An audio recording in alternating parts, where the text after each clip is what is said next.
Welcome into the Just Basketball Show for August 1st. Wow, August 1st. July has come and gone. I'm Chris Manning. That is Brendan Clean. Thanks again to Dylan Heiser for his work on production. I should, because we didn't say a name, we normally say Jake Stevens is moving on to some other stuff. Teams changed it up a little bit over here, but shout out to Jake. I'm still working with him over at Locked On, and that's my guy. And he did an awesome job with us to get this pod off the ground the last however many months we've been doing it. I have no conception of time, so I couldn't tell you actually how many months 6? we've been doing this. We're at like 6. Sure. No idea. The last 4 months for me, Brendan, have felt about like 2 years. Understandable. Yes. All right. I want to tell you, by the way, about our friends at Homage. Founded in the 2007, Homage is an ultra-comfortable specialty apparel company using vintage-inspired designs to pay homage to the greatest stories, traditions, and figures across sports, music, and pop culture. They offer a range of awesome apparel, NFL, NBA, MLB, and many, many more, and WNBA. I'll be wearing my Homage Liberty t-shirt in New York when I go to the Libs game on Sunday against the Aces. Remember, they're not just another fan t-shirt company. They craft the softest, most nostalgic clothing for sports fans, pop culture aficionados, and everybody in between.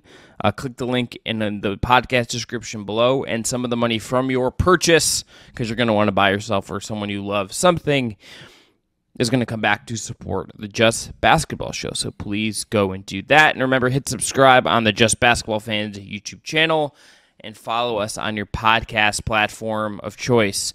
Later in the show, the Athletic Sabreena Merchant comes back to the show. We're going to talk about who else besides the Aces can win the WNBA title. A lot of Liberty talk, a lot of Dallas Wings talk, a lot of great stuff in that conversation. So I hope you stay tuned for that.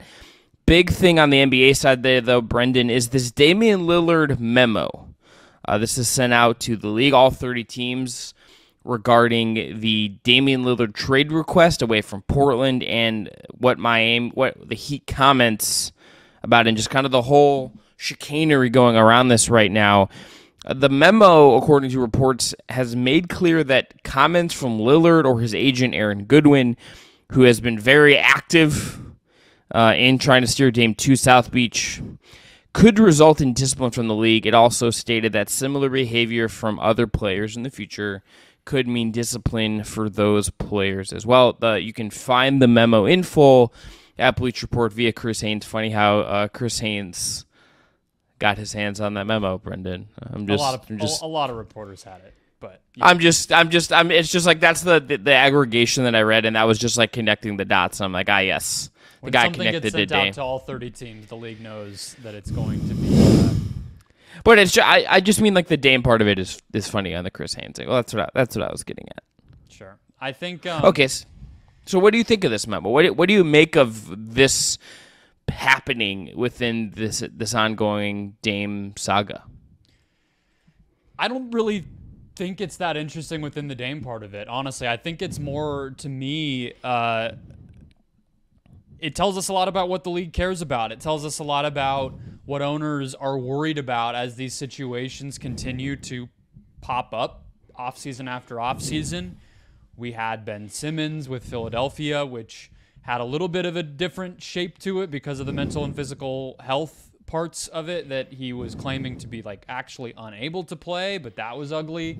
And Kevin Durant last summer, which dragged on into the season and ended up with a blown up team, and now this Damian Lillard thing, and the James Harden part of it as well, which I actually do want to touch on. But to me, honestly, where I start is like, it was just a little strange to see the league snap into such aggressive action, Chris, on what has been kind of like what's been said rather than what actually has happened. You know, it's not punishing or going after Lillard or doing some sort of investigation after training camp has begun and Lillard is not working out in Portland or something, right? This is like a war of words and the league kind of wanting to tamp down on like media leaks. That was the part of it, like just from a very top level, that got my attention, is like, why did they care so much about an idea that something may happen? where my brain went is that I think with something like this, I don't always think the league understands like why a lot of people like the league. Right? This feels like them looking at this and saying the chatter about this, how public this has gotten, what this sort of looks like, maybe the what this goes for going forward, like what this means going forward. I think they don't like what the message that sends publicly. Despite the fact that I know this one is maybe played out slightly more publicly than other stuff, that I'm sure this has happened before. I guarantee you this has happened before. This is not going to be the first time an agent, Aaron Goodwin or Clutch or CAA or Excel or any of these agencies, those agents aren't doing their job unless they're like trying to dictate to where their client wants to go in some cases, right? Like for these star level guys, that's part of this business. People also like this stuff. I think the NBA with something like this is not always realizing what people are super interested in at times. I think that's kind of the weirdest part of this to me. I think I understand this falls very in line to me with what Adam Silver has really been about in a lot of ways as the commissioner of the NBA. It has been parity. It has been, small markets can succeed too. This isn't just a big market league where guys are getting funneled to certain markets and teams in the cities no one really cares about are going to have just kind of ad teams. They're going to lose their stars all the time. I get that. Portland is certainly a market where I think that could be a fear, and Dame has been there and now wants out. I think that's probably a fear.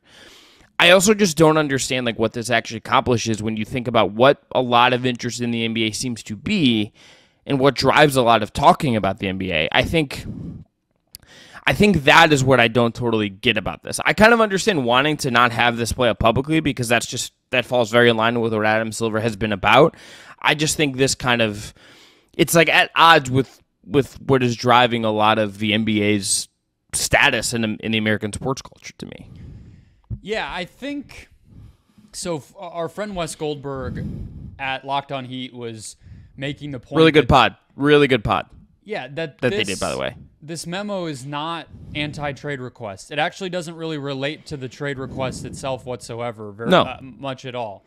So what you're saying is that this is an attempt to protect teams from players being traded away from a small market. It has nothing to do with the trade. It's solely focused on like what are Goodwin and Lillard implying about like the lengths that they will go to in order to dictate where they do go, right? Like the trade is going to happen, and even Woj pointed this out, and it feels like Woj and Shams are almost like in their words kind of laughing at this. If you listen to their reports, like this is just optics. This is just a PR play. That's really all it is. And Woj pointed out that Joe Cronin, the Blazers front office, they released a public statement when it leaked that he had finally met with them and asked to be traded that Saturday after free agency. So the organization acknowledged that he requested a trade, acknowledged that they were going to work to find a trade and reset the franchise, and that they appreciated everything he had done and all the stuff you hear in something like that. That wasn't the issue. That never was the issue. I think that is the part that goes on a lot. And to your point, has there been a time like in the past when an agent exerted some sort of leverage in order to get somebody where they want to go? Like, yeah, I think everybody would agree with that. That's why I went to the optics part of this. Is it's like what's different now is the agent is going on the record to like the Miami Herald or whatever, Barry Jackson, that guy down there, I don't know where he works, who tweeted out a statement of like basically he may not show up, he may not work out, he may not report to the team if it's not the Miami Heat. I think that's what the league is responding to. But again, it's just sort of crazy to see such a reaction to just like the idea of that, or like the leakage that may happen. And like I even think about it from the standpoint of like, as a thought exercise a little bit, like how is that much different from Harden right now? It's not. It's the only difference is that the T is out in the public and there's no deniability. That's the only difference here. The Harden thing is cryptic Instagram posts. Daryl Morey talking on a team like a radio station in Philly that has, I think, a relationship with the 76ers. If I'm wrong about that, okay, it's still like a local radio station. He didn't like go on Malika Andrews on ESPN or Wendy on the Hoop Collective or something, or the Just Basketball Show, and air out things. You didn't even notice that I tried to. You didn't even notice what I did there with our own show, Brendan Unballoon. What did you say? I said go on Malika Andrews on ESPN, the Hoop Collective with Wendy, or the Just Basketball Show. I put us in the as third. Daryl Morey can come on anytime. It is an open invitation. We can talk about ping pong and Elyria, Ohio, and James Harden and strip clubs. Personally, the what? He wrote a musical. Oh my God! Okay, Daryl Morey, come on the pod. We'll talk about. You gotta Google this. No, I'm saving it for when he comes on and we talk about growing up in Northeast Ohio and musicals. That's all we'll talk about, Daryl. We promise. Perfect. Yeah, nothing else relevant. Not true. A podcast called The Just Basketball Show. Yeah, I actually will just ask. Fights against us in that way. So yeah, so Daryl, what was it? What is it like arranging photo shoots on private jets with James Harden? Can we talk about it? Can you give us a little bit into your artistical? It's called Small Ball. Oh my God! I can't believe you had no idea this happened. This was such like a big thing when it came out. It was like it looks like 2018. Brendan, so much has happened between 2018 and now that it's possible. It's just like I dumped out of the back of my head. It's entirely possible. It is a parallel universe where the main character is called Michael Jordan. Well, okay, move. I can't do this anymore. Let's get back to I'm sorry I derailed this. Let's move. Let's get back to Damian Lillard and what I was gonna say. The reason I interrupted you and I did get us off course by doing that is it doesn't really matter what Daryl Morey says. He's allowed to say it. He works for the team who makes trades. That's his job. I think that, again, like to your point, it really is just on the Harden side, and like part of why I threw that out there and called it a thought exercise is like. It really just boils down to the difference that Lillard and his agent have made it so clear that he only wants to go to one place. Like Kevin Durant theoretically last summer had the Miami Heat on his list, right? Even though no reasonable person would have thought that at the time. And there was an actual bidding war that ensued where like the Celtics were in on him for a moment and everything else. And Ben Simmons didn't even do any of that related. He didn't want to play for his own team. He didn't make any threats about any. He would love to play almost anywhere else, is what it seemed like. Although maybe not Brooklyn, I guess. But like that's the crazy part of it. It's bringing the hammer down so much just because you like said the quiet part out loud. That's kind of embarrassing to be that worried about optics and PR that somebody like crosses a line like that and it's like all hell has broken loose. Yeah, look, I think, honestly, let me ask you this as a thought exercise, Brendan. I tend to think it would be better for everybody if we were going to just be adults about all of this and that guys want to move, that trades happen, that relationships break down, that life is messy sometimes, that the NBA can be a messy place sometimes. If we just kind of acknowledge that inherently, I think a little bit more publicly and didn't treat everything like it was like a state secret, and the NBA doesn't freak out when you kind of acknowledge that this is messy and that like sometimes like a guy that signs a contract isn't going to spend 5 years with the team he signed the contract with or whatever. Mm-hmm. I think we'd all be better off. I do. I think in a world where like I'm not gonna sit out here and say that like it would be great if like every time Damian Lillard for the league, it would be good for us as like media people and content creators. If like every time someone's unhappy, if they just like ethered it, they went out to their local beat reporter and just were like, "Hey man, like this sucks. Like I hate that." What Joel Embiid's like, "I hate Nick Nurse's offense. Like I wish I saw a doc or said something insane like that." Right? Or like if Julius Randle every time he doesn't like what Tibbs is asking him to do, he just like lost it to someone at the Post or whatever, calls into a radio station and just like talks whatever. I'm not saying that. But I think sometimes if they just acknowledge that like this is just like part of life and this is part of business and this is part of the league that we are in, I think we'd all just be better off. We could just if they could just be more adult about this. That this just happens. Like you can't put the genie back in the bottle on this. This is not something you can just like shove away and like try to like deter. I think if you just acknowledge that this is going to happen again and that different versions of this are happening right now. It happened this summer.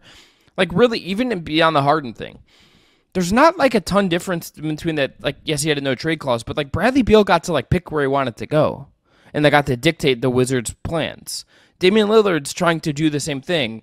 James Harden is trying to dictate himself to go to a certain place. If Joel Embiid wants to trade in 6 months or a year, 18 months or whatever, There's no way he's going to be like, just trade me wherever. That's cool. It's fine. I'll go to an expansion team, whatever. Like, no, he's going to want to go to the Knicks. He's going to want to go to a team in a market that he wants to. That's how this works.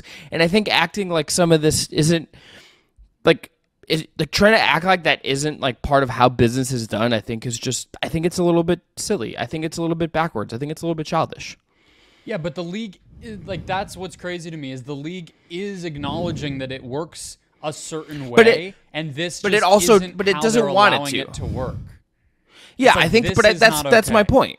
That's my point. I think they're saying they don't want it to work the way, despite the fact that like this is just like how it has worked forever. How crazy I think is it that they're implicitly saying by having this be a line that's crossed, and they go so far as to do interviews with the players, the stakeholders in the situation, and release a memo that, as we started with, they knew would be leaked, and they knew this would be a news story, and they knew people like us would talk about it. They're less okay with this than, for instance, the pseudo holdout that inspired a generation of memes, which was James Harden in 2020 when he wanted out of Houston and wanted to go to Brooklyn. How is that okay? And we basically never heard a peep about that situation, but this one's not. That's what's so crazy to me, that they're, and why I keep like relying on the optics part of it, is like they don't, and it's not even optics of like the good or bad. It's optics of like what the power dynamic is. Like, it's almost like they're more chill about Harden making a mockery of things as long as he shows up, than to be embarrassed by Harden. And by being embarrassed by Harden, I mean Tillman Fertitta. I mean the owners. They don't want to be embarrassed by what's going on, and that's what crossed the line here. When you're saying, I'm not going to do like work for you, I'm not going to like participate in the contract that's been signed types of things, then it inspires like the panic and the PR meltdown that's come. But James Harden can show up overweight and barely try, and it's like, yeah, just get him to Brooklyn and everybody will move on. Like, that's so crazy to me. Here's the other part about this that I think is worth maybe asking as a follow-up to that, at least in my opinion. This isn't something that like happened like last week. This has happened like weeks ago at this point.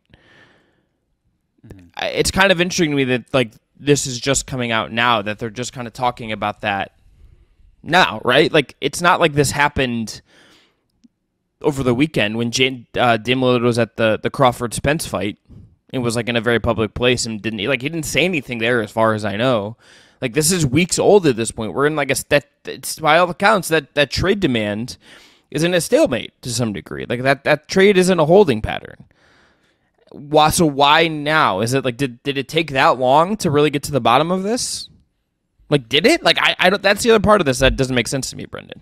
So do you think that it's like cover for the Blazers to be able to do the trade and show that they put up the best fight? I mean, that's kind of like I don't want to go there, but it's interesting to me that like that was one of the ways that Wes and David Ramil over at Locked On Heat like talked about it, and those two guys know that team and have been thinking about the situation. I think at a daily basis and a really detailed level. And like that, like one of the posits they talked about on the show, I don't really want to like make their argument for them. You should go listen to that show; it's really good. I had a good listen and it made me think about this in a certain way after listening to it. That was one of the things they wondered: is like, does this memo make this trade easier to happen now because like the Blazers like are able to cover face a little bit, so to speak, with some of the Dame optics? Do you subscribe to that theory? I mean, I don't know if why it happened, the NBA would care about the Trailblazers this much. I mean, so the only reason that I think it could be part of that is that Adam Silver is a small market defender. It's his job to be. Part. It's not about Adam Silver, right? But I think is he more of a small market person than any other commissioner in any sport has ever been? I don't think of him that way. I kind of do. I do. What? I think he's a little the way he talks about parity, the way he talks about balance, the way he talks about player movement. I don't think like he feels very distinct in that way to me versus like a David Stern. That might just be me. That might just be my perception of him. I'm willing to argue. You can tell me that I'm wrong, and I'll be like, sure, that's cool. I think I could be wrong, but I feel like Adam Silver is a part of his legacy is going to be being somewhat preoccupied, not preoccupied, but like very concerned with the optics of small market teams and the competitive balance of the NBA. I think that is one of his missions. I really do. And I think the Blazers as a team and not a glamour market, not a team that could be for sale soon. Let's think about that as well. There's just like a lot with But again, I just think this is like a weird case. The Blazers trading him or not. This is about how embarrassed they are when they do it, right? Okay, but is he issuing this? Okay, period. but if let's okay, yes, and they're going to lose him, and they're going to be bad, and so there's no protecting their competitiveness next year, or the year after, the year after. They're going into a rebuild. They acknowledge it again when they release that statement. Sure. Let me ask you this though: is he putting out the statement if Damian Lillard is getting traded by the Knicks or the Lakers, or pick one of the other mega teams in the NBA? If he's getting traded by the Heat to Portland in an alternate version of this trade scenario, is this a statement? If these exact same things happened and it's a big market team trading, is this happening?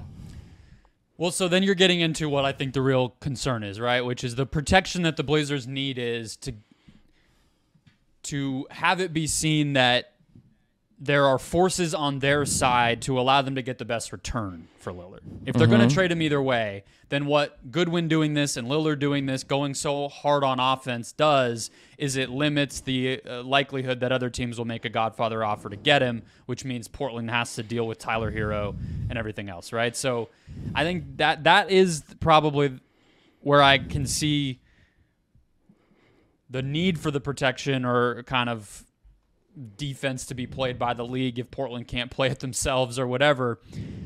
But I also kind of just feel like if Portland is this put off by the whole thing and so determined to like be the wrench in the system, and there was already an offer out there that would allow them to get more, wouldn't they have just traded him somewhere else? Like if there was some mystery Knicks offer out there that was Quentin Grimes and a bunch of first-round picks and Josh Hart and whatever, Mitchell Robinson, like I don't know, wouldn't they have just traded him to the Knicks if that whole thing was in place? Wouldn't they have just done that? Like that's the fundamental thing here is Miami's the only team bidding, is what it seems like. Yeah, and that is the part of it where I think we're in alignment on. Is like that's not Portland's fault. That's just the market. I think that might have been Brendan. I think that might have been the case even if if Dame really didn't want to go to Miami. I really kind of think like he's 33 and he's making a ton of money. Those are two things. As good as Dame is, as great of a season as he had last year, if you are a team that is looking to make a big move, I can understand the market not being super, super high for a 33-year-old point guard who's not a great defender, who is closer to the end than beginning at this point, even if there's still maybe, like you would think, 3, 4, 5 years left. Then that price tag, the defensive concerns, the age stuff, like it might not be like, I think like even if Aaron Goodman hadn't been like he really wants to go to Miami, I think we might have been here anyway. I think that's very possible in this. Teams interested. Yeah, I mean, to me, it's really like it's that he's small, it's that he makes so much money, and that his position is stacked. You know, there's not a lot of teams that are like, oh, we need a guard. You know, like we really need a scoring guard. Even if he's the best at that, which you could say he is, I just don't think there's a lot of teams that look at it like we're that away, right? So I think that's probably true. Let's look through the East for a second. Let's just say Portland's like got to trade him to the East. Let's just say like there's a world where they feel like they have to trade him out of the conference. Let's run through like the good teams in the East and just do Philly this. Should be the one to make an offer. And we talked about it with Maxey last show. Sure, but let me hit these teams and like there's going to be like two teams on this list that like actively could need a point guard. Miami, I think could use an upgrade. I get it. Yes. Yes. The Bucks, no, they have Drew. The Celtics, like I get them not doing this trade. I absolutely get it. Philly, yeah, I think there's a real argument for it. The Cavs aren't going to trade Darius Garland in like as he's for Damian Lillard at this point. The Knicks have Jalen Brunson. Okay? The Nets were 6 last year, they're not on that stage. The Hawks are not doing Trae Young for Damian Lillard. The Raptors not in that phase. The Bulls not in that phase. You go down the list. There's not like an overwhelming amount of teams that should be all in on a Damian Lillard trade right now. And I think ultimately at the end of the day, that's probably what is at the root of all this. Is that, and I think you're right about this, is that Portland is in a spot where they probably feel like they're going to take an L, even if they got Scoot, who we love, and it's going to be a hard pivot from here, and it's going to be a hard thing for them to sell. Yeah, I think maybe the last place that they're going to be able to just like twist the knife on Miami, because I do still think he's going to end up on the Miami Heat. He's going to be on the Miami Heat before opening day. I think that's where this still ends up. I'm so like, I think just scarred by the Kevin Durant thing last year of going through it on the side of the team who is always going to get the player, and just feeling the ridiculousness of all the hoopla and the uproar that has to surround this, just to protect like the dignity of the owner, like the ability to go to a party in New York City and like not have everybody laugh at you or something. Like, that's really what we're talking about. It's like they're going to get a good offer. Is it the very best trade that you could cook up in a lab? No. But the idea that the league is like clutching its pearls over this, or that Portland needs some sort of protection in order to make a trade that's going to adequately, like, it's going to be 75 cents on the dollar. Brendan, I want to make one more. Yeah, I want to make one more comp about this that I think, if Adam Silver, if you're watching or listening to this, I think you'll please listen to this. Adam Silver, subscribe, share with your friends. Adam Silver has had a push to really take a lot, I think, from European soccer. We see that with the tournament. I think you see that with league financing. I mean, the Qatari are, own a big clubs in Europe, and they have a 5% stake in the Wizards now. I think there's a lot that he has looked at and liked about the European model. You know what's an inherent part of the European model, Brendan, that is like not super fun for teams? It's that sometimes piggybacking off your last point, I'm assuming you're going to say that there's absolutely no parity. Well, it's not even the parity thing. It's that like teams lose their really good players at times to markets and to teams for 75 cents on the dollar. You cannot replace the value of Portland 1-to-1 if you're Damian Lillard, no matter what you get back. I don't think for what he means culturally, what he's meant for that organization, from a leadership perspective, all of that stuff. Even if you got a gangbusters overwhelming package back for him, you're never going to get a one for. I do not believe, even if you got like value, you can argue the value stuff with contracts and all that stuff. I think like culturally, when you factor that in, you're never going to get 1-to-1 value for your really high end star players when you have to trade them. That is just a problem. Yeah. For team that this is like a very soccer-y problem. Like, look, Aston Villa loses Jack Grealish. Tottenham's going to lose Harry Kane to Bayern. Tottenham's going to maybe get $100 million, right, to go spend on other players. Yeah, because exactly. Harry Kane goes to Bayern. That's where my mind goes when you're saying that, is the very idea in American sports, in the NBA, that there is such a thing as a trade, that you have to move a player by a trade. You get something back. Like, even that in and of itself is already plenty of structure in place, and again, even if it's whatever they can get from like Brooklyn for Hero, and we've all talked about the packages and beaten that into the ground. If it's the package that we all know it to be, of 3 to 4 firsts and Caleb Martin and a salary or two, we don't need to pretend like that's the worst possible package of stuff just to make like Jody Allen feel better. Like that is where it just feels so ridiculous. To finish my point from before, though, I think the timing part of this is where they're going to just that's going to be the one way to claw back the pride. They're going to do it during training camp or right before the season. So because they don't care, they're going to go into their stuff knowing and planning as if Scoot is our guy. Maybe Damian Lillard doesn't even go to Portland training camp, and they'll do the deal, and they'll just say, "There's one last twist of the knife.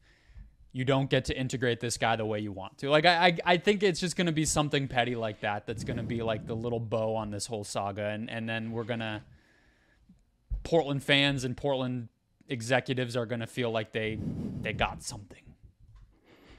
The person that I will feel honestly the most bad for in all this is Scoot, because he's going to get asked a bunch of questions that are not really fair for him to answer. That I get why you ask him them, but like it's not going to be super fair to ask Scoot a bunch of questions about the Dame trade.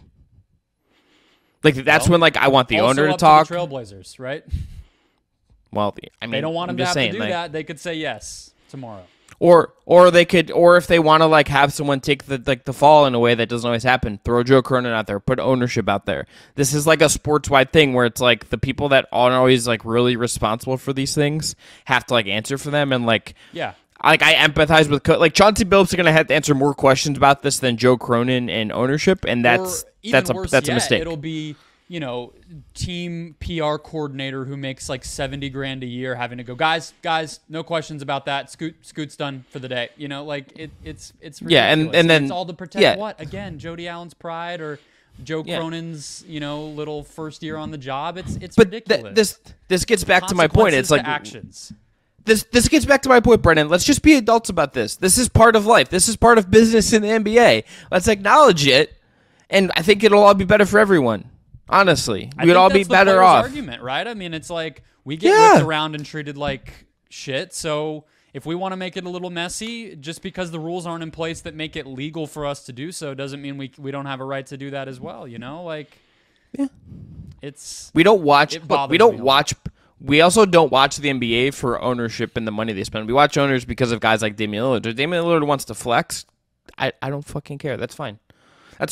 That's where, like, on the extreme example, I've never been annoyed by some of the LeBron stuff because it's just like, yeah, I'm LeBron James. I'm gonna like demand certain things. That's cool. And again, it's words versus actions, right? If Damian Lillard got traded to the Utah Jazz and refused to fulfill the requirements under his contract, which is to perform as a basketball player, as the entertainment product of the NBA, find him to hell. Punish him, bring the hammer down, make him an example, and I don't think anyone would disagree. But it's like, don't you dare mention that you might do something. Like, it's just it's ridiculous. And again, Damian Lillard is like a very a pretty well-known guy with a platform who is, again, at a very public boxing event in Las Vegas this weekend. If he really wanted to like make a bigger stink about this, he could have, and he's chosen not to. Yeah, exactly. It's really been like media leaks from his agent. Like, you've even said Dame a couple times, and I'm like, I don't even know if it's Dame. I really do think it's just the agent.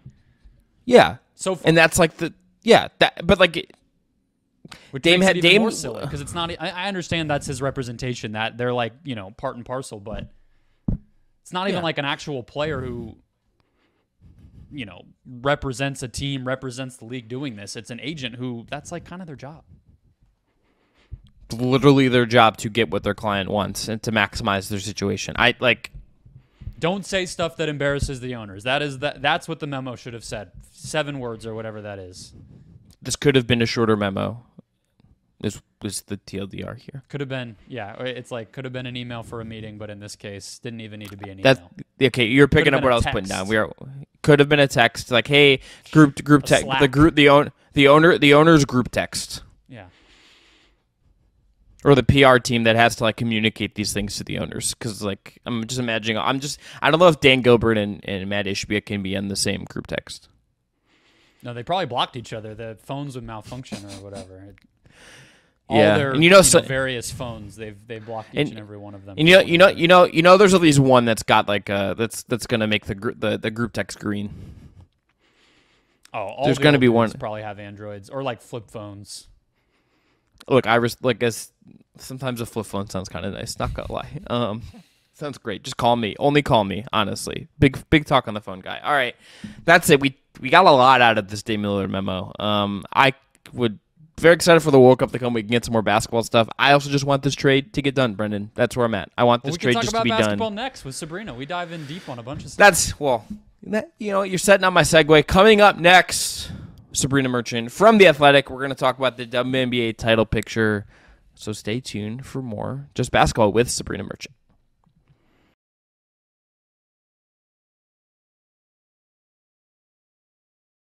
Thrilled to be joined now by Sabreena Merchant from The Athletic. It's time for some more WNBA breakdown. It's time to talk about, I think I want to start with the New York Liberty because we're going to talk about contenders and pretenders today. And they feel like the team to me, Sabreena, just based on how they've played recently, based on their talent level, based on how I think their offense just functions in the varying ways that offense works. If I were to say there's a clear number 2 behind the Aces in the title picture, particularly post this Candace Parker injury, which I'm sure will come up a little more as we go here, I think they have to be the number 2 for this title race, right?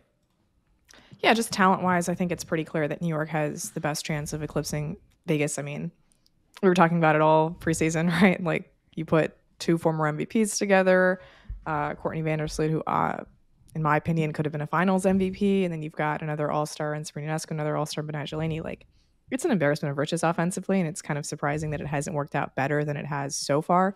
But, you know, hey, it's 24 games into the season. Like, they have moments where they look ridiculous, like 44 points in a quarter ridiculous, or, you know, 20 plus 3-pointers in a game ridiculous. But I would expect that, like, this team has the highest offensive ceiling outside of Las Vegas. Do you think there's a chance they have a higher ceiling than Vegas? Maybe not offensively, but period. Like, is there a peak that you think they can reach, or do you feel like their best path, if these teams met in the finals, would just be like a little bit of luck, grinding it out a little bit, and you know, maybe individual talent types of matchup stuff? Well, this is funny because I actually have a piece coming out on August 1st. So this is the day the podcast releases about, it's kind of like a how-to column on how to beat the Aces. And there are little pieces that, you know, the Liberty have in there. But I really do think their best bet is just outscoring Las Vegas, because perimeter-wise, I don't know how they're supposed to stack up defensively unless you just play a lot more Kayla Thornton and like Jocelyn Willoughby, or, you know, like less Maureen Johannes and Sab and Sloot together. And then all of a sudden we're diminishing that offensive ceiling, right? A lot more is going through Sloot. And I'm not Sloot, through Stewie. But I do think like the real key to everything that New York is doing, and I find this like the key to every playoff, so many playoff series that I've watched in the last 2 years, is what Jonquel Jones are we getting? And, you know, the last couple weeks, I think as she's gotten healthier, because obviously she had that foot injury during the offseason that caused her to stop playing overseas and really limited her through the first month or so in New York.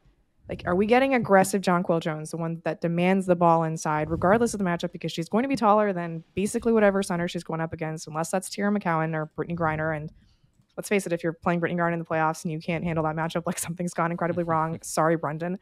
But like, Jonquel Jones should be, you know, dominating every single center matchup. And like the fact that she is now running these like 4 or 5 pick and rolls with Stewie, and the 3-point balls come around, and like if she's aggressive on the glass, I think that 1-2 combination of Jones and Stewie like is really where New York needs to get its bread and butter.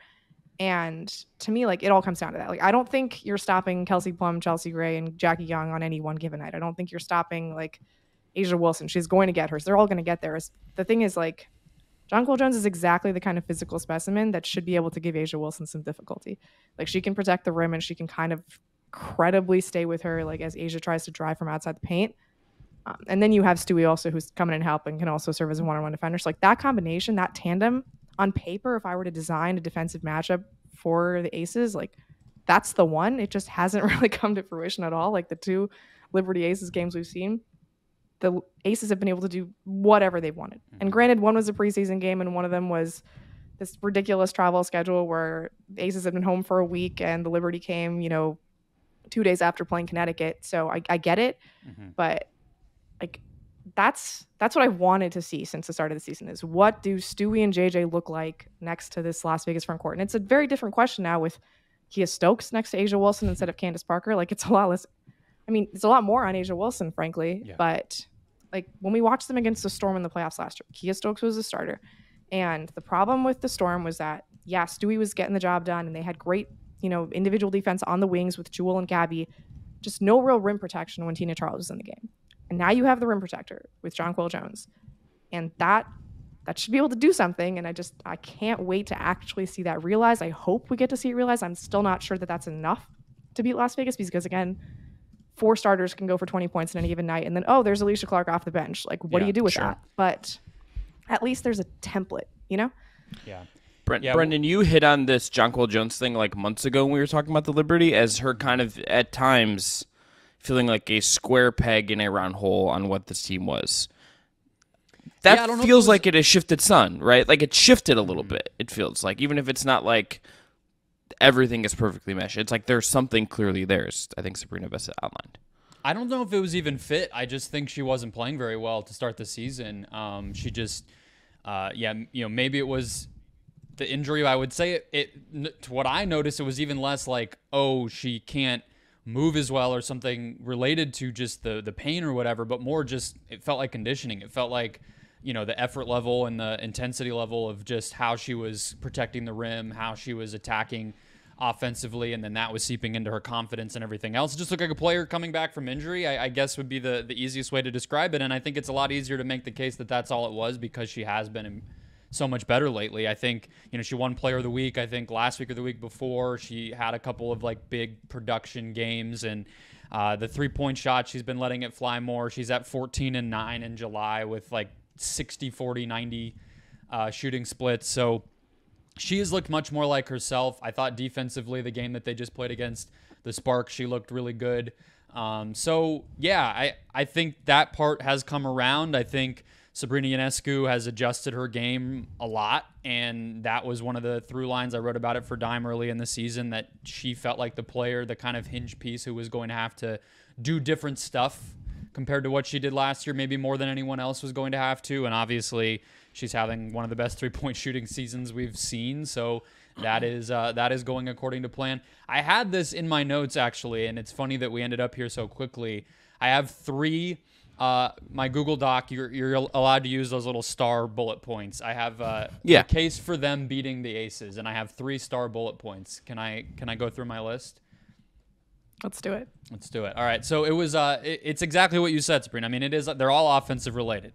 I have they have at least a chance to play Vegas even in transition, which I think is one of the Aces' bigger strengths against a lot of teams. Like, they dominated the Wings that way last night. I think I trust the Liberty to at least play them even if they're at their best. I would say another point in the Liberty's favor is that they're a significantly better rebounding team, and they're just bigger, period. Like, they have size at the wing spots. Even somebody like Ionescu, although she can get bullied at times, like, she has size. I know that Jackie Young and Kelsey Plum are also powerful players, but that is a strength that I think you would say the Liberty have. They have a 24% offensive rebounding rate versus less than 20 for the Aces. And then the last one is, it comes down to just shot creation. And I feel like if you're betting on anybody on either of those rosters to create a great shot the most consistently, you're going to go with Breanna Stewart.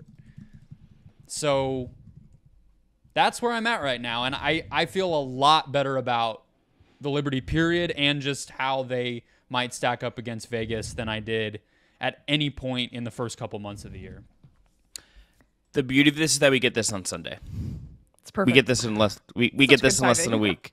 Brendan knows this, Sabreena. I'm going to New York this weekend. I built my trip around this game because I felt like I had to see this. I felt like I had to see it, and the first game did not give me optimism that I was going to get something competitive. I go into this one, and I think there's a chance that there's going to be something very competitive and very good. And then you get the Commissioner's Cup game in less than 2 weeks. About 2 weeks from when this episode comes out. I think exactly 2 weeks from when this episode comes out, but less than 2 weeks after the August game. August 15th, yeah. We're going to learn a lot these next 2 weeks, and I think to maybe move this to the Aces a little bit, I think these next couple weeks are going to give us a lot of data, a lot of film, a lot of feel, a lot of quotes, and 2 games against Liberty to tell us how they kind of are versus the Pack post this Candace Parker injury. It's actually 3 games against the Liberty. They have another regular season game that's 2 days after the Commissioner's Cup. It's pretty fortuitous timing. So the travel works out at least. Like I mentioned earlier, some of the games on the WNBA schedule are just like, we talk about NBA schedule losses. Like, there are legitimate WNBA schedule losses. Just based on travel. And I don't think that's gonna be the case this time around. So I'm looking forward to that. But I'm so excited to get more data because like, the Aces without Candace Parker just, to me, have a lower defensive ceiling than they did before. Like, we were still sort of figuring out how Candace worked offensively, and like, I liked that Becky Hammon was keeping her attached to Chelsea Gray in all of her minutes because like, that's a pick and roll combination. You know how that works. And then when she played with Asia, she was kind of like out of the short roll or like entering those pockets where, you still use that high screen from Asia Wilson with Chelsea, and like, Lord help you if you're trying to guard that. And then you always have like 2 rim protectors on the court. So Asia can play on the back line and you can put Candace on the perimeter, or you can put Candace on the back line or Key on the back line, and then Asia plays on the perimeter. And there's just so much versatility when you have Candace Parker there, especially like you talk about playing even in transition. Who better to start a transition possession than Candace Parker? Like when 4 players on your team can lead that outlet, and now it's only 3, like it's different. Like it seems marginal, but like when everybody but Asia can like lead a break, it's a lot different than like, oh, only like the bigs still have to run. Like this is a more conventional type of fast break. Like we haven't really seen it yet. Like they've won every game by double digits since Candace got hurt. I do think like a lot of these scores are pretty high, you know, like teams are scoring more in the paint. It doesn't like Asia Wilson, my goodness, like 6 blocks against the Wings the other day. I think her defensive player of the year case has just taken a huge leap in the last 2 weeks, the amount of ground that she has to cover without Candace. But like one of the things, like you said, when you're playing Las Vegas is you just got to hope for some luck. And unfortunately, this is some luck that has gone the other 11 teams' way because the rotation hasn't gotten any deeper, right? Like Kayla George doesn't play. Kia Stokes, Asia Wilson, those are the only bigs. Alicia Clark is basically your backup 4, maybe some Jackie Young minutes there. But like it's thin. And like I'm not saying that like foul trouble is ever an issue, because for some reason foul trouble is literally never an issue for the Aces. I don't know how they manage it. Like it's a very disciplined defensive team in that regard. But at some point, like it's just easier to think that someone has an off night when the rotation is only 7 versus 8. And with all that Candace does, like there's more to attack, I think, than there was before. It's good that they're playing each other, because the thought that I keep having as I pull the Aces schedule up is who else can really challenge or sort of expose that weakness. Like it is such a specific thing where you would look for, is there a paint pressure player who's really going to worry them? And I don't even necessarily know if outside of just sort of the motion and passing that the Liberty have, that they are even quite that team. The Aces have like 2 or 3 players who would necessitate having rim protectors on their own team, so maybe they're just hogging them all. But I think that being that they're the only real team that can beat them, the Liberty, and that they're the only team who can expose some of this because their offense is potent enough to really make it a concern, I think it's going to be good. I just keep watching this team, and it's like one of those basketball teams where you just like get poetic, you know, like their unselfishness is just insane. Like it really is crazy to click into place as players. It's not instantly that the main core has been there for a while, and even Chelsea's now been there for quite a bit of time, but it's one thing to look at talent and be like, they can create, they have individual gravity, and that should just make them impossible to guard because you can't double team any of them. You can't leave any of them open. You just have to try to kind of cross your fingers that they miss and contest as well as you can and this and that. It's another thing for like that agglomeration of talent to actually do it. And it's crazy. I think that they feel like a juggernaut, maybe more for that reason to me than anything else, is just like that they play together so well. And then you flip to the Liberty side, and like they just feel like, I've watched Sandy Brondello offenses for a long time. This feels by far the most complicated that I've ever seen.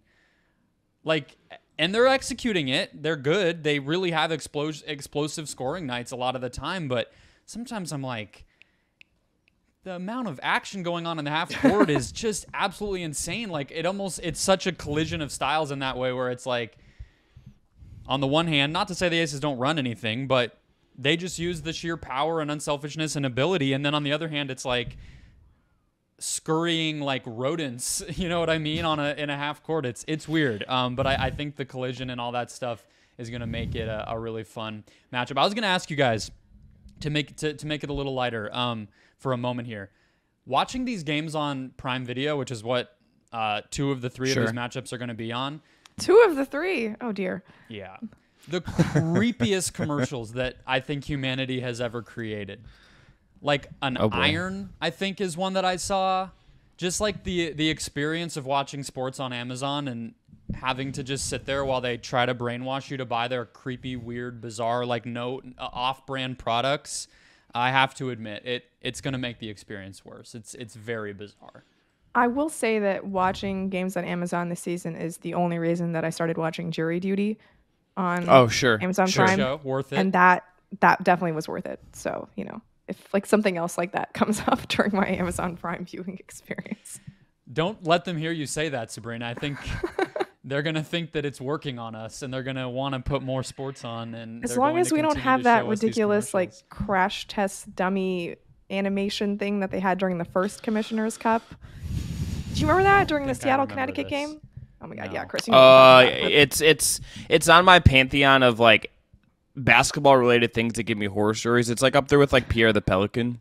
Okay. When he was just like peak like and pop out of the closet and like hurt you kind of vibes like that. Like it's not something I want to ever see again. I forgot that it existed for a second. Then you said that, and I'm like, oh. I apologize for bringing that back into your front. It's okay. Brendan's just a lucky person who doesn't ever have to know that existed. Really, that's cool. Don't Google it. Petition to have Amazon advertise normal things. Like, just give me like plastic bags or like household goods. But some of the stuff, it's like these more made commercials for TV, for like the marvelous Mrs. Maisel and TV. Great. Like I would love to hear more about their programming, but just the products, it just makes me feel like we're living in a dystopia, which maybe we are.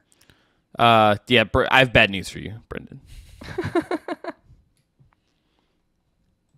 Who do we want to talk about next? Well, I think we should go to the Wings because they feel to me like the team that has kind of forced themselves into this conversation a little bit more, maybe more than the Sun, who we kind of I think had expectations for in a different way. I think the Wings have put themselves into this group in a kind of forceful way. Yeah, one of the things I love about the Wings is that they only play like 7 players. So it's basically their starters, Kalani Brown, maybe a little Awak, and then like some backup point guard. So it's like the rotation is very tight.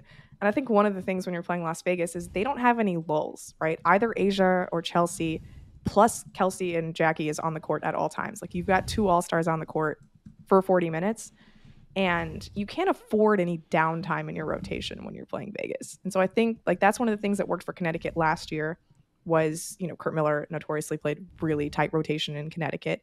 And you're seeing that with Dallas is like Arike's playing 37 minutes. Natasha Howard's on the court all the time. Satu, like it's just the quality doesn't diminish all that much. And so I think the fact that their starters are capable of going and playing at that high energy level for such a long period of time really works in their favor. I've had a ton of fun watching those matchups between Dallas and Las Vegas. Like, the history of Tear McCowan and Asia Wilson dating back to their SEC days, and like Arike being far more efficient than I kind of ever imagined. Not just like from a shooting perspective, just her passing has been so much more impactful this year. And she's it's cutting. Really fun to watch. She cuts. Like who would have thought? And if you're like, we're going to design again like wing defenders to guard Asia Wilson, Natasha Howard and Satu Sabali are like pretty perfect in that respect. Chris, we were talking about a couple weeks ago we each did our 5 players who have defined the WNBA season, and we were talking about who to pick from Dallas. I'm here to admit, like we just missed the mark. It's Satu Sabali. I think she's making a case to be one of the legitimate best players in the league.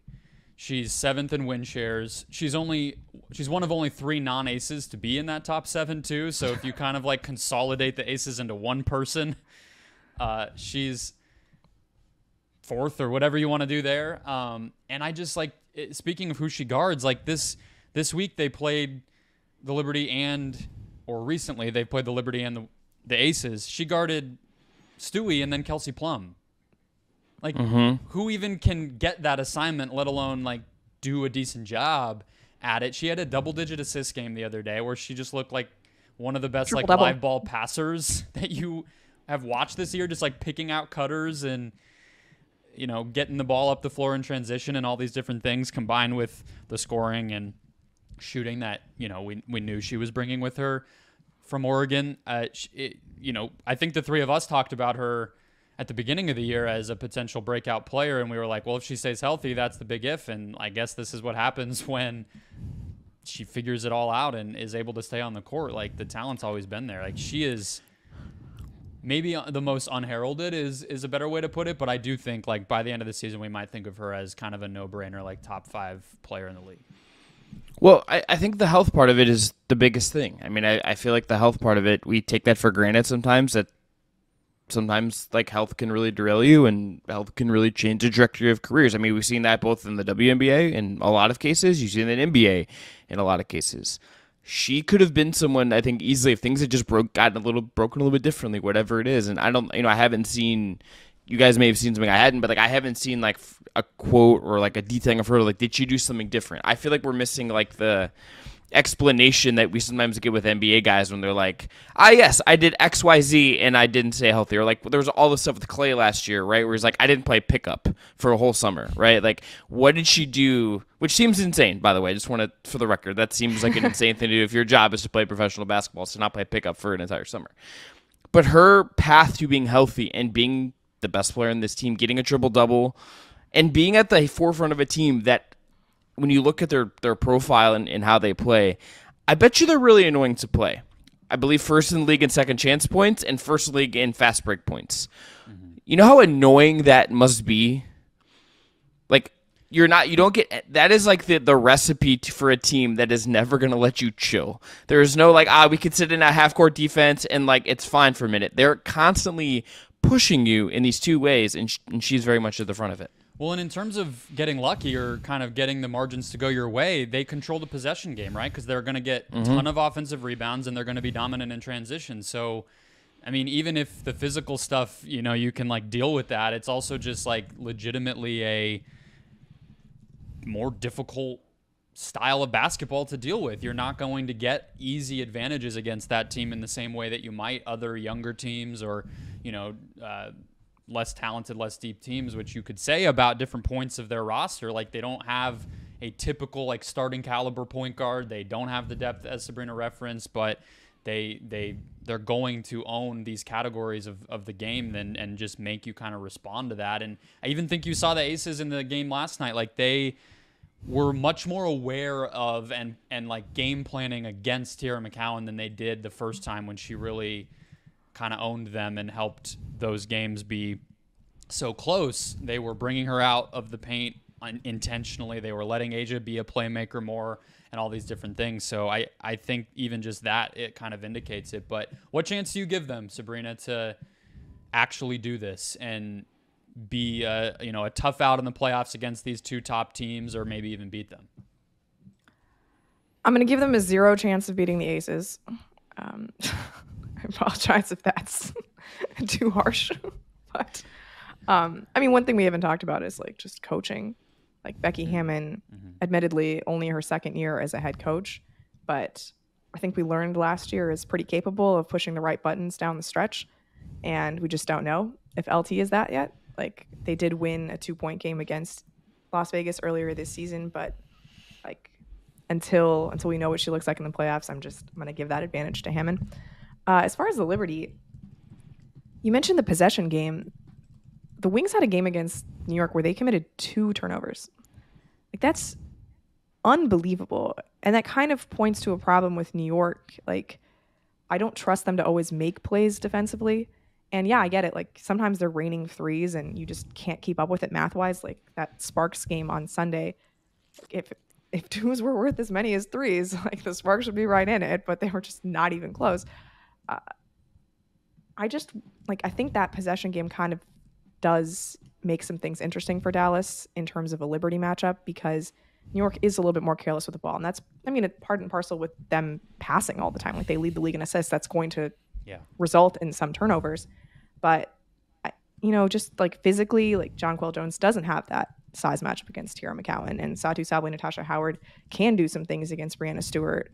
And like, who's supposed to guard Arike? Like, that's a tough matchup for Benai Jelani. That's a tough matchup for Sab and Sloot. And so I think like it's a more interesting matchup against New York. I think it'd be fun if they were to finish like 2-3 and that would be a semifinal, but I think Connecticut is probably going to end up there. I don't know, but I would love to see a Dallas-New York series in the playoffs.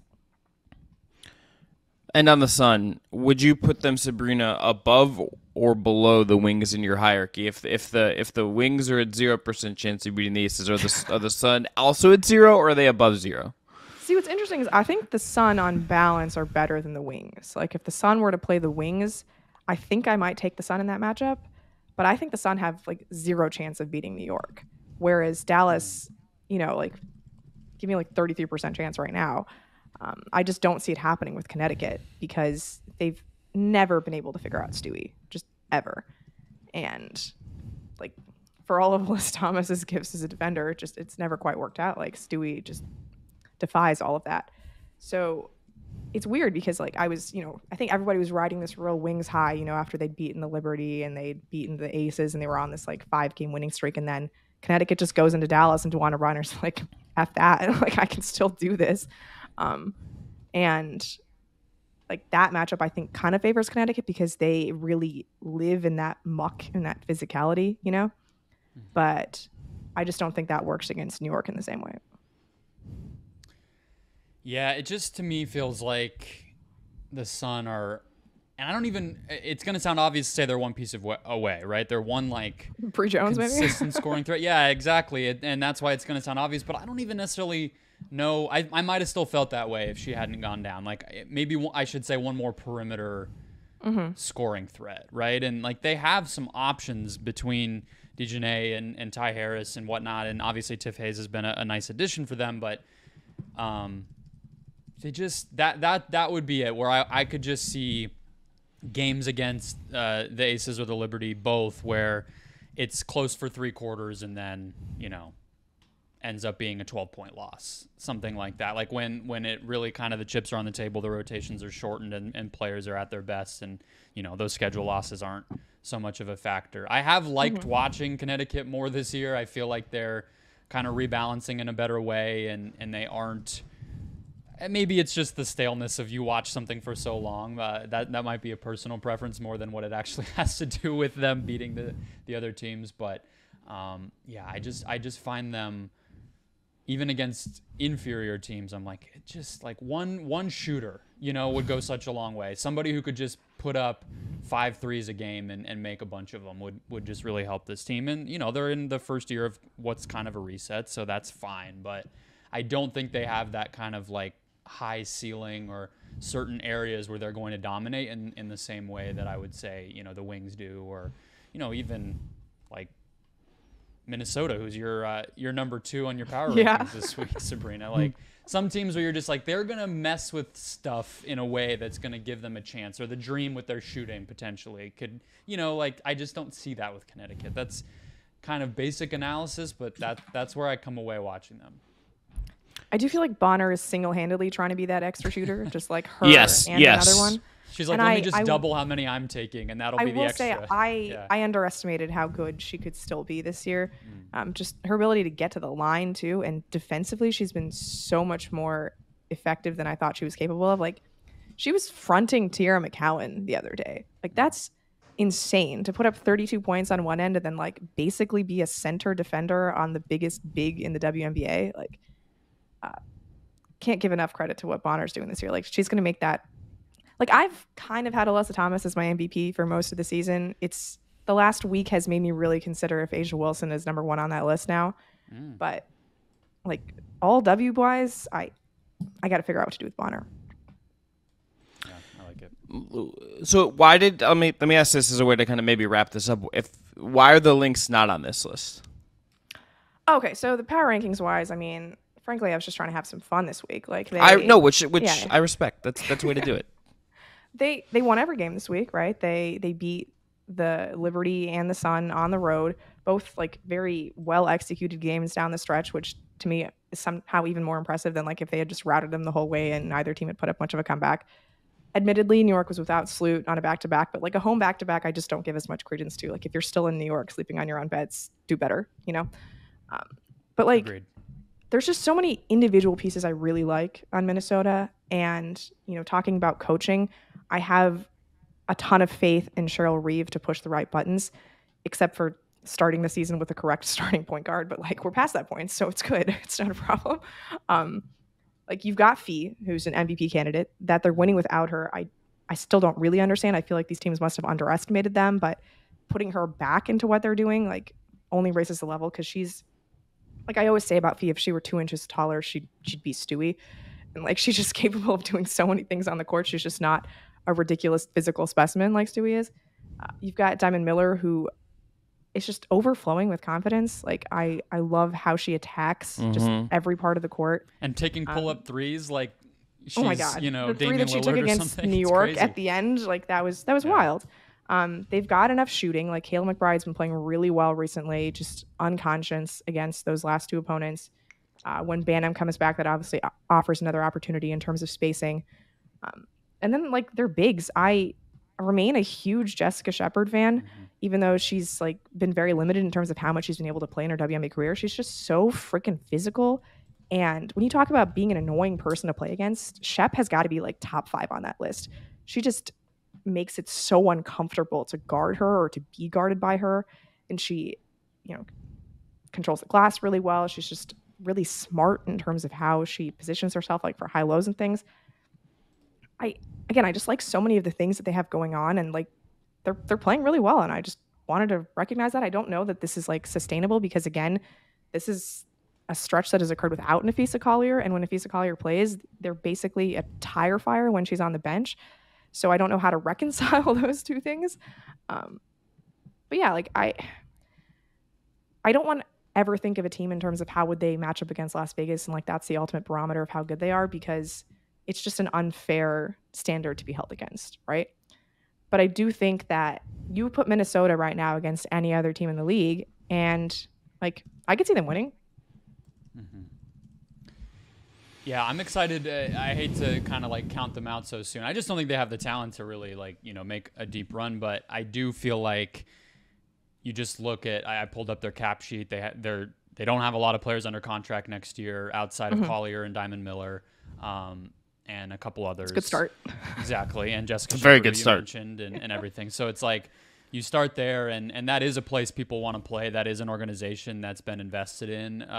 Historically, I would expect that to resume and continue even with new ownership. So great fans at the Target Center too. Great fans, great coach. Like if they can get 1 or 2 free agents and maybe sign some better investments than what Aerial Powers ended up being, for instance, or Natalie Achonwa and other players have kind of not panned out for them. If they can nail that, like I think next year is when you really start to like Collier in her prime, and Diamond Miller getting better, and what can you do from there? Like they've at least reset things and found some role players and gotten Diamond Miller in there, where I'm like, all right, like we're back on track in Minnesota, whereas the past few years, with the Maya and Sylvia and everybody leaving over time, it's just been kind of, okay, maybe a longer reset than we wanted it to be, but you can see the shape now. And the fact that they're winning is kind of crazy. It's like one of those where you're like, do I kind of want them to lose and get a higher draft pick? But they've been doing that for a while, so I don't want to wish that on a team that has a lot of good history. But yeah, that's where I'm at with them. I'm like, okay, 2024, like little futures bet or something, like count me in there for sure.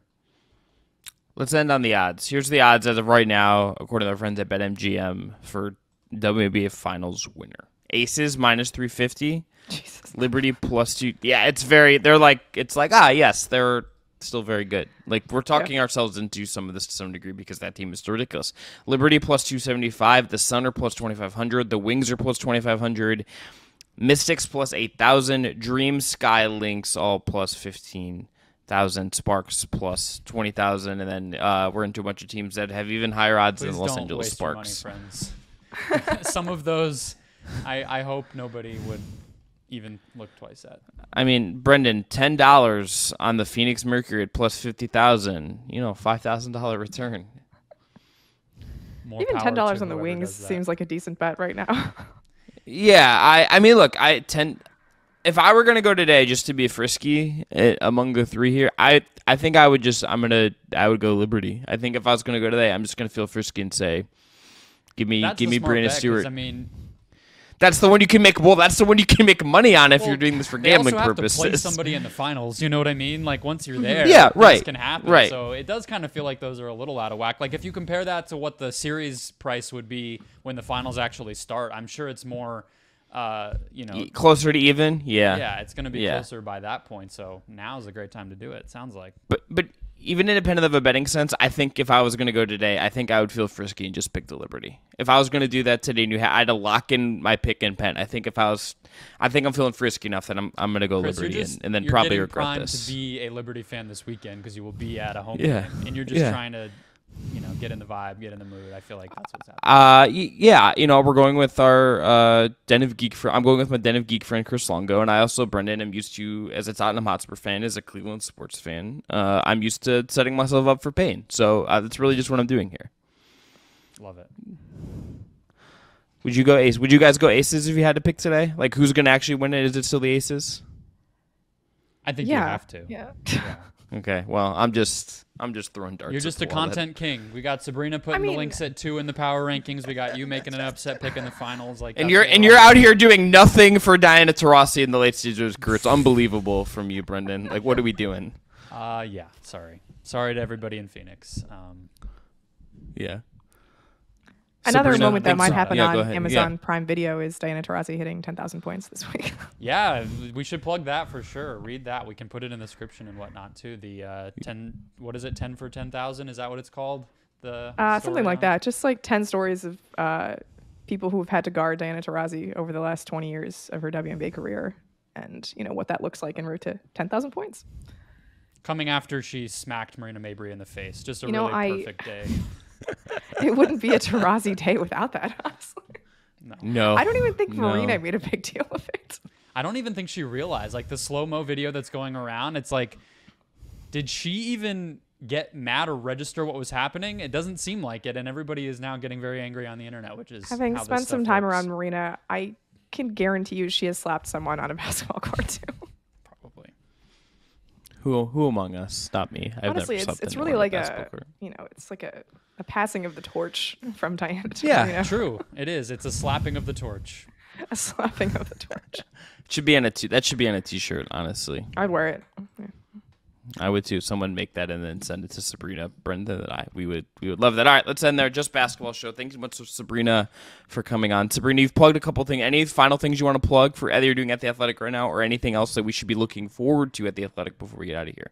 I mean, those are the three things, right? Like why I had Minnesota at 2, Diana Taurasi 10 for 10K, and then my how-to column coming out on August 1st about what I think it takes to beat the Aces. Read that. Be sure to read that. We'll be back later this week with more Just Basketball. Until then, peace out, everyone. Enjoy the hoops.